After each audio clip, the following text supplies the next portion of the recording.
Always. Okay, something's happening. Setting up your meeting for Facebook Live. Okay, are you in the group or are you on your page? It looked for your group, so Okay, you should okay. get something, I'm assuming. Yep, there we are. We're here. It's a little like the feedback is a little like delayed. It's usually about 15 to 20 seconds of a delay onto the group, but we are officially live in Have Tea With Me. So that's cool. I'm really excited. We did it. We did it. And now we can figure out, like, now we know how to do these group discussions, which I think is beautiful. And hi group. Hey guys, welcome. It's really weird because I could see myself in two places right now. This is like Kirstin early COVID 2020 lives where I was like having them set up in both places while I was figuring it out. But this is my lovely friend Jen, and she is a part of the group, and she is a shamanic practitioner and counselor, and essentially like, I don't know, a jack of all trades in your work, which I fucking adore that. And we're going to start doing, I guess, Wisdom Wednesday tea times. It is Wednesday. Holy crap. It lined up with Wisdom Wednesdays. We didn't even plan that. I love it. Thank you, Hermes. Look at this. Right? Yes, exactly. How cool. How fucking cool is that? That's so exciting. So, yeah, I mean, this is just a test run, I guess, but I kind of wanted just to like chat about what I always chat about, what we chat about, and what I chat about with all the people that I chat about throughout the day. You know, there's a few of you that are in a constant flow of my conversational thoughts and inner monologues, so to speak. And that has a lot to do with the shifts that we're seeing within the magical world with practitioners, and those of us practitioners that have been doing this for decades, and with the higher influx.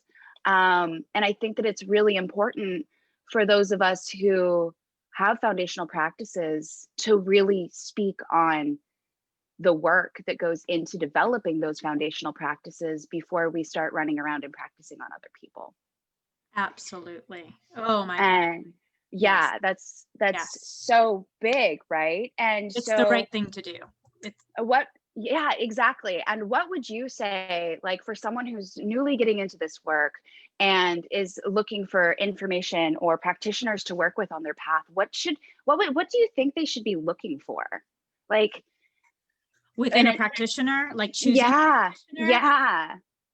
Okay, so this is just from my own journey, but if somebody tells you they have all the answers, run, because we're all a work in progress always. And this is just my humble opinion. This is how I work, how you work. We're still dealing with our shit. We've come a long way, and we can guide and help and assist, which, because we've been through our own hardships, that's why we can guide with fierce compassion. But somebody pretends that they are all enlightened. That to me is a big red flag. Okay, that's definitely where I'm at in that also. And that also brought up like another point for me within that of, I personally, I want to see the hardships that practitioners are going through. Yes. I want to see vulnerability. I want them to actually talk about their life and how their practice works into that, because we live in a collective society. We might be individual people, but we have a world that we're flowing around and in. And I think that showing our vulnerability and not just saying, I had a bad day, I'm never doing that again. And our strength lies in that vulnerability. Right, exactly. And I think too many people are afraid to show their truth, and they feel like they have to be strong all the time. Well, that's not possible. Right. It's not possible. It's not authentic. It's bullshit. We all have ups and downs. And for me, I know, at least when I went on my priestess walk and that path before I emerged, that's what drew me to the high priestess I worked with in my training, is when she circled up, when she did her check-in, she was as authentic gets. But when she went into facilitator mode, she owned the room, right? But she always shared from her heart the real stuff that was going on. And there's an art to that. It's an art of storytelling, which all of our ancestors were very gifted at, right? In these indigenous Yes. tribes, there's an art that the elders have, and there's a power within that storytelling. And it's more relatable when it's real and personal. Yeah, it's the relatability, Mm-hmm. right? And because we're all living online, essentially, I mean, we've never met in person, I but we have know. become the dearest of friends these last 6 months. And that's because we have the honor of the internet. Well, along with the internet, we have these ideas of living on the internet, being able to pick and choose what we show people. Mm-hmm. And so we are able to edit ourselves, to edit our authenticity into something that we see as marketable. Yes. And so we strip away the vulnerability aspects and we have these projected images of strength. And I see that a lot within the uproar of this wild west of the magical world, in Yes. that, it's very much what the internet's been for the last 10 years. And it's not just the And magical world, right? It's everywhere. it's everywhere. It's And definitely unfortunately, everywhere. I specialize in women's work, and women compare themselves to these unrealistic lives that are on Facebook posts. There might be 50 pictures that are horrible, but somebody posts the one that turned out good, right? We all do that. But then there's this judgment system that naturally happens in our humanness. I'm guilty of it. Me too. It's like you fall into that. But the more of us that step up to be real, the more other people have the courage to be real as well. Yeah, I mean, I'm definitely seeing a And shift in within my that. realness, give me a second because my dog is devouring a Christmas ornament. Oh no!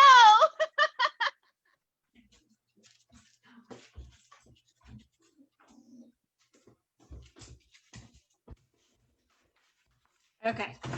Thank you. Okay, welcome back. Yeah, of course. Well, again, though, that's, kind of what we talk about. We talk about that authenticity. We talk about the lives that we live.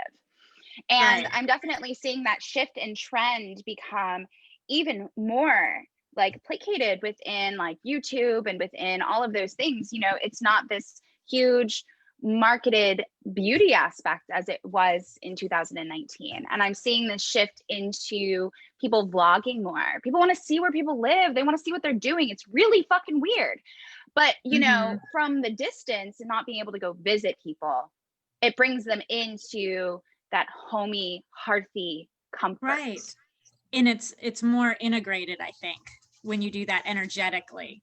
There's like, for you and me, we're so real with each other. I'm washing dishes while we're having some of our best amazing conversations, or I'm trying to hustle Aiden into the bed for the 15th time, while you and I are having chats over nighttime tea. And I think that's really important, Yeah.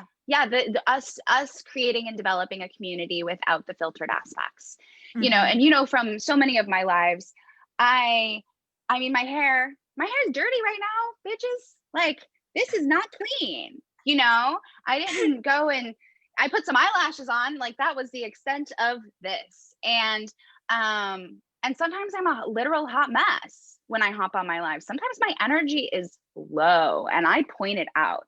And I think that that's so important. I think that when I see coaches and practitioners hop on lives and they're just perky and on it every single day, it's not. And then every month, especially with women, with the way that our bodies work, every month you see a crash and a burn. And it's not just a hormonal crash. It's the collection of being on it every day through an entire moon cycle and not allowing you can't do it. It depletes yourself to feel. Exactly. And then it's, this straightforward, like, I'm going to cry with you and be vulnerable. And then the next day, okay, I'm better for it. And it's like, wait, no, this is long-term work. That's what actual shadow work is the long-term work. And I want to see that from other practitioners. And I want to show that. And I want that to be seen and understood within that vulnerability of what this work really is and the balance of it and how that transcribes. Right. And that's what I'm so proud of you. You're leading by example. Like, I feel like we've been in multiple lifetimes together, right? Oh, for sure. Like, absolutely. Energetically entwined in some kind of sacred dance here. But like, I'm so proud to call you my sister, and I feel with all of my heart at a very deep level. Like, you work in integrity, and I appreciate that so much about you. And Thank you. that's what Thank makes you. me love you even more, is that you're aligned in the right place, Yeah. anchored Thank in the right you. place. Thank you. That means so much. It's work though, right? Yeah, It's it's work. work. We're human, It's of work. course. It's like my live yesterday with Tea and Tarot. I flat out said, I've been having a hard time. I didn't say I was bouncing back stronger than ever. I didn't say that, and I've made posts about my hard time. I've never once say, okay, I've got it figured out. I say, No. I allowed myself to feel it. You allowed yourself to feel it, and you rolled with the punches. Like, I had my week, it kicked my ass too. Yeah, all of us. I don't even know all why I was crying. I was just crying. Go, why am I crying? Right. Well, I mean, it's also the understanding of the great work in that, we learn from each other. And because the internet is such a fast-paced learning mechanism, we have images that we're attracted to. And so then we also tend to follow their words. Mm-hmm. And we negate what the words are because we see the image first. Right. Right. And this is why those foundational practices are so important, because that's your inner lie detector test. Mm-hmm. Exactly. And like the beginning of my life yesterday, I reestablished the feelings that we were all having, everybody that I talked to, just boom. And it wasn't just because of our final eclipse.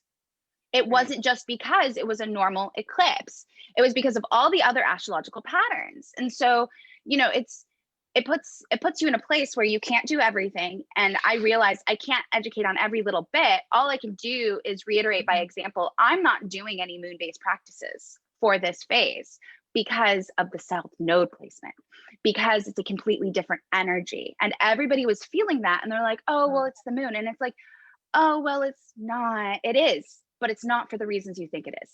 And that's where the education comes in. And we all have, like, you are so educated and you know your craft so well in so many beautiful ways that I cannot actually like fathom it. And that's what's amazing about really getting to know other people that you chime with, that you resonate with, because I know that I can just be like, hey, Jen, what do you think about this thing? Because you have such a beautiful differing perspective from mine. And you're going to feel out that South Node thing as how I translate it differently. Yeah, like, I joke about that. I'm like, those nodes and things, that's not my language. Exactly. But I love that you and I play off of each other so beautifully. And I also, that sisterhood, when you find somebody that you jive with like that, it is priceless. Like, for me, talking to you and knowing that you're not going to tell me what I want to hear. And a lot of us have those girlfriends that we call when we just need them to tell us exactly what we want to hear. Yeah. You tell me what I need to hear. And that's a whole different level of deep friendship and respect as you as a practitioner, because everything you said, I can just boomerang that back to you. And I can't say that for many people that I've worked with.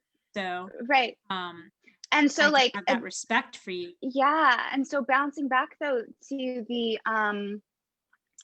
practitioner, and when we look for a practitioner, because this just ended up unfolding right back into that, because we're both practitioners and not new practitioners.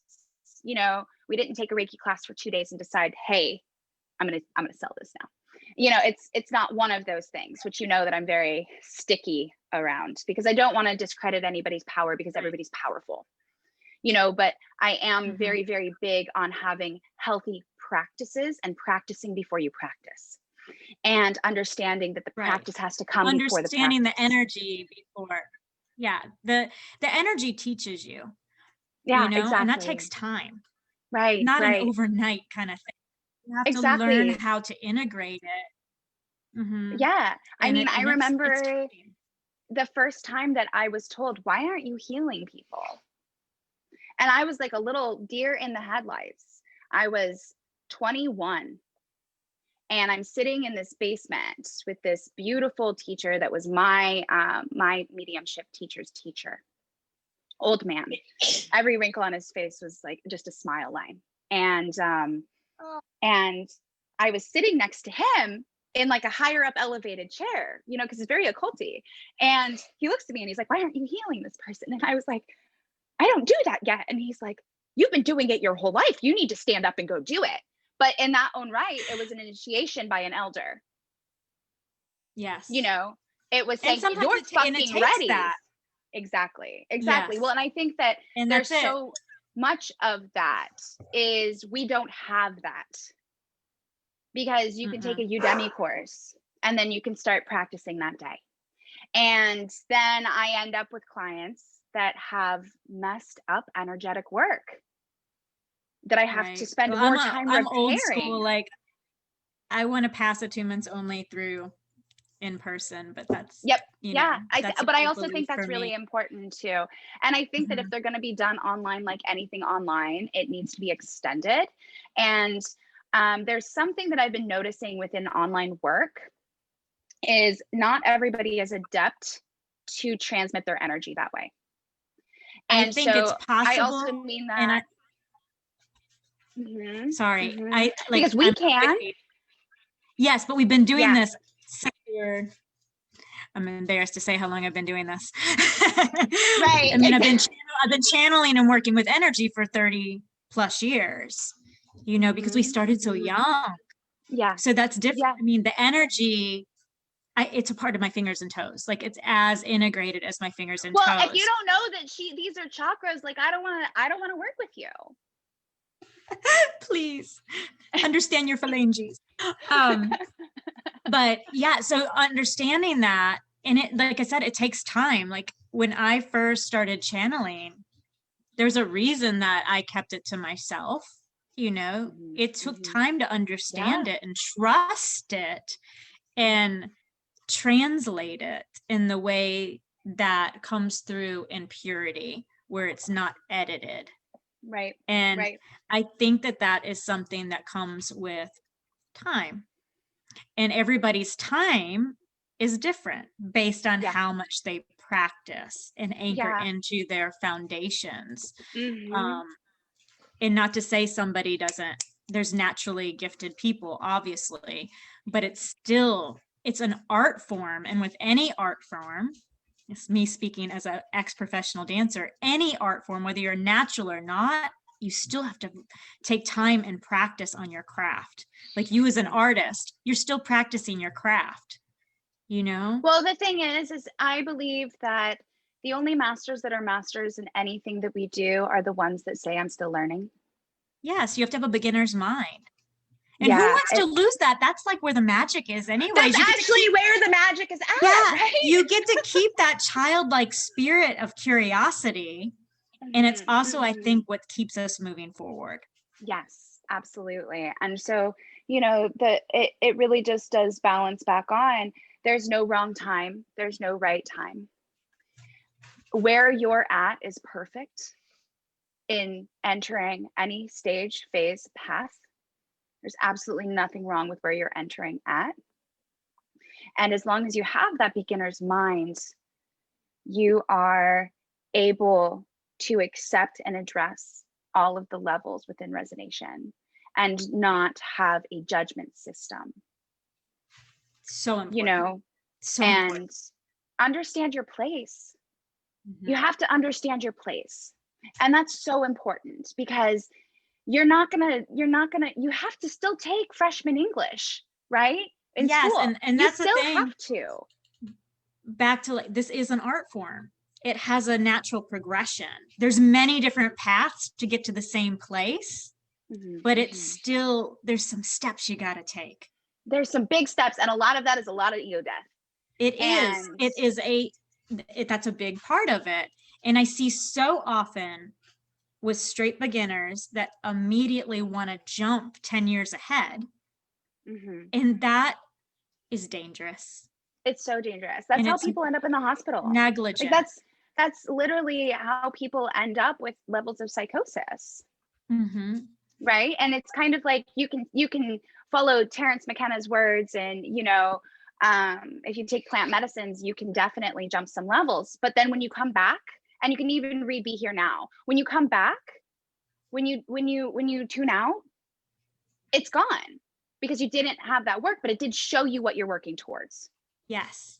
And you but can then definitely you got to have see somebody what you're working towards. help you understand it. And that's the Yes. thing is, you can do those things, but so many people, because of the wild word web and the internet, there's so much available and people are doing things without integrity. Mm-hmm. And that is so scary to me, because you have to have a support system set up. You have to be ready for what you stir up. And if you're going to go into the shadows, be ready. Yeah. If you're, and what I mean is, like, even doing your own stuff, working into your inner child, going into those things, reopening those doors, you need to have a system set up to support you in case you get in a bad spot. Yeah. After absolutely. You've been doing this a long time, you can go at it alone. You still need friends to talk about what I'm saying, you can go at it alone better. You're better suited for it. Yeah, absolutely. But I mean, I've got my girls that I know I'm going to be like, listen, am I seeing this right? You know, we all get poked every now and then because we have to stretch. And the only way to stretch is to go through that. And you have to go through it to move through it. Absolutely. Absolutely. There's so much of that. And with how the energy is shifting also, there's so much of that. I mean, us and a few others that I chat with, you know, we've been noticing that a lot of the old modalities just don't even work anymore. Yes. That the energy is different for the work that we do. And this transitional phase that we're going through, in that people who are just becoming aware of their paths are finding ways to learn that path, but those are on the old modalities. Right. And they're using the old language. And the transition isn't fully happening, and it's still open, absolutely. And if it triggers something within them for the work, then they're definitely gonna end up making that jump, right, so to speak.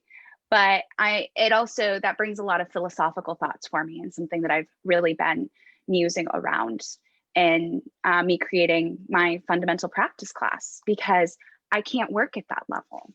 I can't work at the level with the old modalities anymore.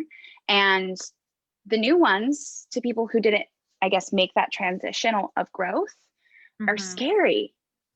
Right. If they don't keep going, then it becomes fragmented. At least the way I look at it as a shaman, you see the fragment, right?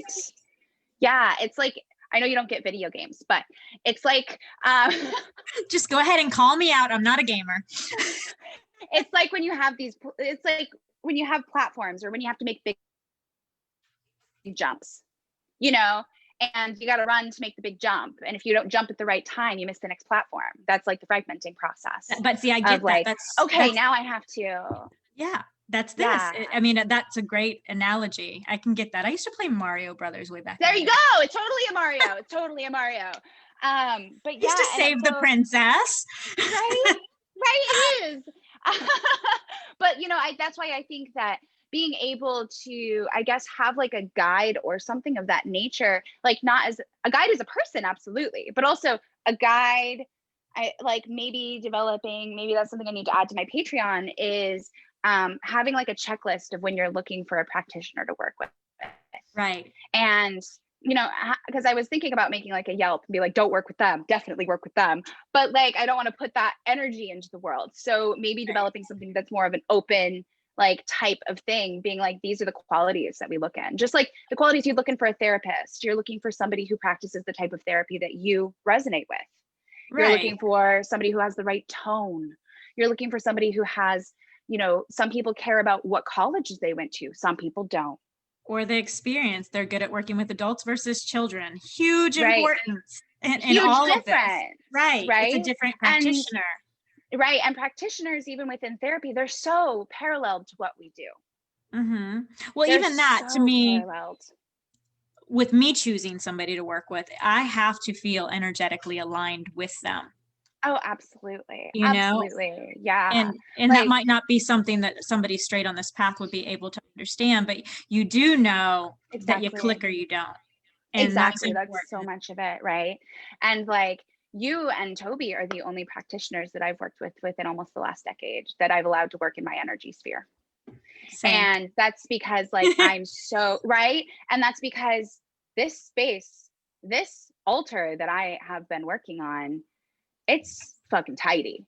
And I need to know the vibration. I need to feel that you can adapt within my energy to come into this space. Yeah, this is the temple.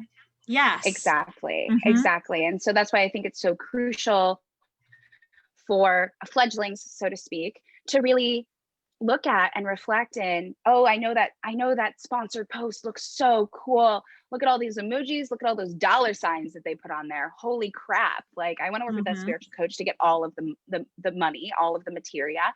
And then, you know, it ends up that I'm already seeing a lot of cleanup from messy magic. Oh yes. And, you know, so maybe and a lot of fake spirituality, which we've always had, right? Oh my goodness, it's always been there. had. But since COVID, I will say, by me just being out there and just kind of looking of who's working in integrity and who's not, everybody's trying to capitalize on, we're awakening.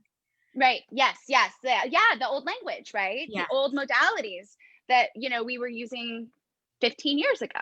Yes. We've always been awakening. You're always awakening. You're always reawakening. To me, right? We're remembering. That's but so what I'm saying, that the wording doesn't even bother me as much as it is the intentions behind it. The intentions behind it's now it. Become the pain definition point. Yes, the definition has changed. The definition has changed. And that's why the word no longer is relevant, right? Yes. And we're not saying that these are, it's not that these things are bad or that they're not on their own path or that, you know, they're not meant for you. They could very well be all good intention, and you could you're definitely going to learn something out of it no matter what. Everything, no matter what. Yes. So like that is the path too. Sometimes you have to go to the wrong person, and then at that position you meet the right person, and that has happened to me more times than not. Sometimes you feel like you're going off path, but really you're just being aligned with the right people at the right place at the right time, and you had to go through this door to get there. Right. Which is so much about the community that we met in for me specifically. Yes. You know, is I'm just like twiddling my thumbs and I'm like, hey, I met my people. That's all I needed from this. I'm not here for anything else anymore, you know. And you know, it was kind of a launching pad for me to get aligned with people that I wouldn't have met otherwise. Right. And I agree. And to me, that was worth its weight in gold.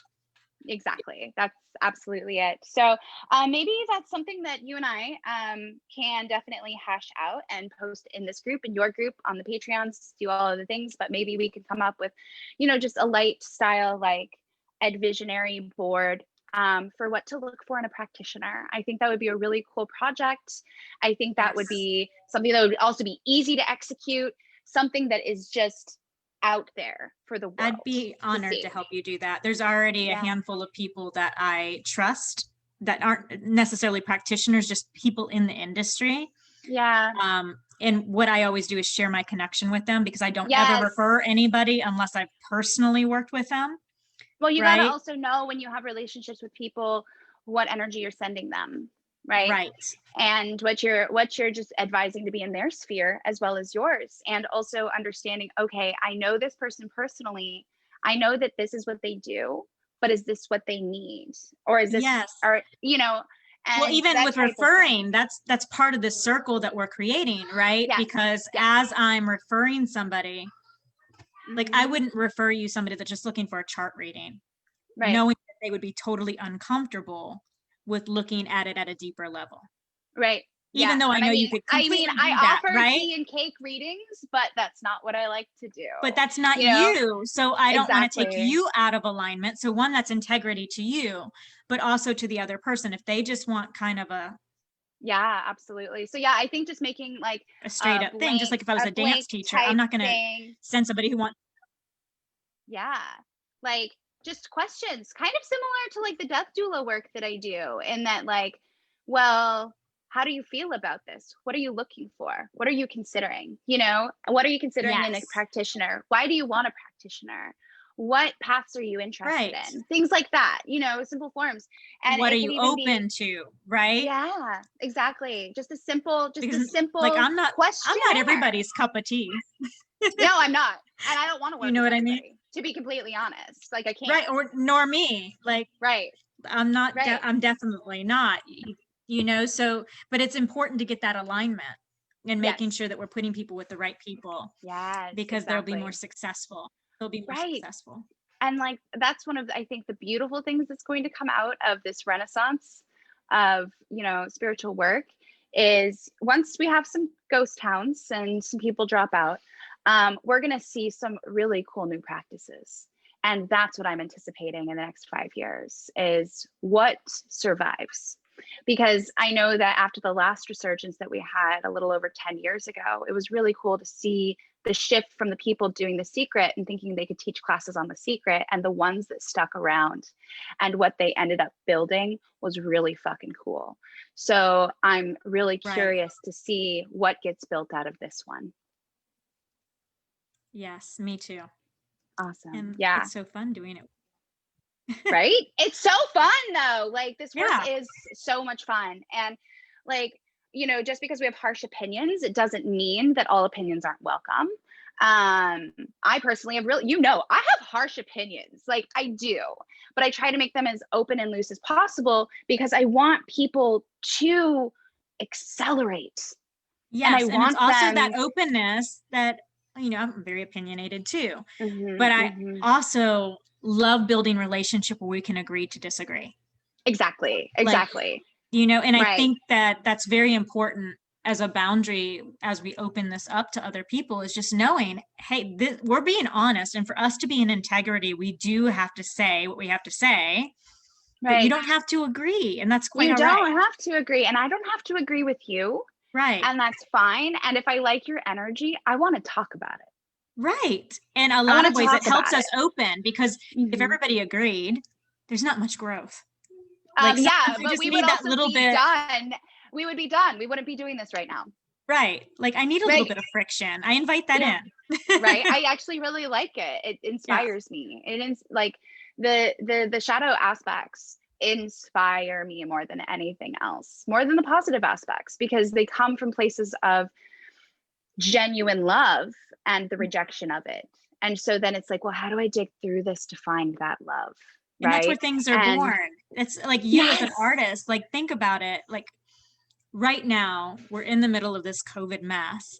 But to me, I look at it as all of the best things were created in this type of thing, right? Like think about if we go back into the Depression, music is created, art is created, new modalities are created, new ways to build community is created. But you got to go through the crud and the crud. I mean, seeds are planted in the soil and it's dark. Yes, of course. There's no light there. No, but I'm really curious as we come through this and we go forward, like what poetry will be birthed out of COVID. I know, right? What song, what dance? Oh, like crazy shout out to Nadine, by the way. I know you know Nadine, but speaking of poetry, I fucking love her poetry. And she's been like putting it out. She's on Medium now. She's making all the fun Facebook things. Awesome. She's in this group. So she needs, if you're watching this, Nadine, I really need you to start posting them in the group. Nadine, drop it. Come on. You don't want both of us on your butt. Right? Exactly. But yeah, okay. So wow, we covered a lot of bases, but I think that the talk about how to find a healthy practitioner for you, for your path, where you're at, and your energy is a really, really good point, a launching point. And so let's chat about some bullet points, and I'll make a little fun like GIF, or image with fun fonts and stuff, and we'll just have that pinned in the group, and you can pin it in your group. Also, Jen has a group, so go check out her group. Go find her on Facebook. She's in this group, but we all do stuff, and we all need to be supporting each other. Thanks to this wild woman, I will be popping a new Facebook cover on my group on the 21st Yay! for the Saturn and Jupiter conjunction, Hell because yeah. little bits of her terminologies are seeping into my subconscious, and I'm acting accordingly on that. So the name of my Love group it. is going to change over, but on the 21st. So anyways, hit me up. You can find me here, and I just would love to connect with everybody. Yes, perfect. Well, thank you so much for testing out tea time. Oh my goodness. I'm so excited about this. We I'm did super it, and stoked. it's on a We did it. Wednesday. We did it, and it's on a Wisdom Wednesday. So thank you, Hermes. And thank you, Mercury, and thank you all of the other names that we give that archetype. And cool. Well, I will talk to you in a few minutes. Yes. We survived the live. Thanks for watching, guys. Really appreciate you. So do we just close the whole thing out? I'm gonna try it. Let's see if it works. I'm gonna leave.